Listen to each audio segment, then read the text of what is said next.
Finally ગામે જઈ રહ્યા છે. ત્યાં કોઈ સાપ નીકળ્યો છે એવો કોલ આવ્યો છે. જે અગાડી ભાઈ જઈ રહ્યા છે હર્ષલભાઈ, તે આપણને લેવા માટે આવ્યા છે. ત્યાં જઈ જોઈએ કયો સાપ છે તે.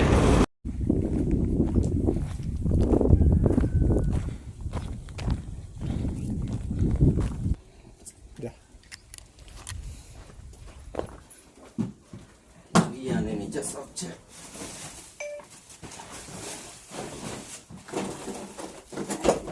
દમણ સાપ છે. દમણ કાપો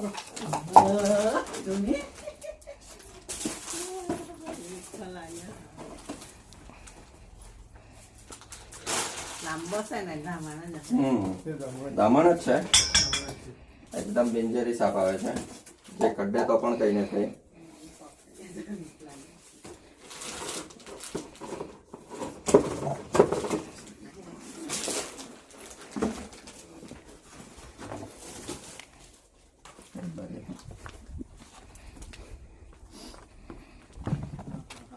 કેટલોક લાંબો રહે લાંબા આવે એ તો લાંબા આવે તો હા એકદમ ફૂર્તીલો સાપ હોય છે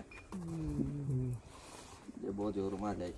ઉજોનો તો જીરીક વારમાં ઉપરથી આવી ગયો તો ઉંદર બહુ ને એટલે બીજું કઈ નહીં આ બિનઝેરી સાપ આવે એ કડે તો પણ આપણને કઈ થતું નથી. સાયકોલોજીકલ આપણે હા એ હવે તમે સાપ કરડ્યો એવું બીકથી તમારું પ્રેશર વધી જાય, આ તે થાય બધું થાય. તમે ગભરાવ નહીં ત્યાં સુધી બહુ વાંધો નહીં આવે. કોઈ બી સાપ કાઢે તો તમારે ગભરાવાનો નહીં, સીધો હોસ્પિટલ જ જવાનું. હોસ્પિટલ જવાનું. સાપની ઓળખ થાય નહીં થાય કઈ વાંધો નહીં. બિનઝેરી કરડો કે ઝેરી કરડો તમે સીધા હોસ્પિટલ જાઓ તો તમને કઈ વાંધો આવતો નથી. 1 કલાકની અંદર તમે હોસ્પિટલ પહોંચી જાઓ જેમ બને તેમ. કોઈ અંધશ્રદ્ધામાં ભગત બુવા પર એટલે તો તાત્કાલિક તમને જાણ કરી. હા ચલો આ સાપને આપણે મૂકી દઈએ.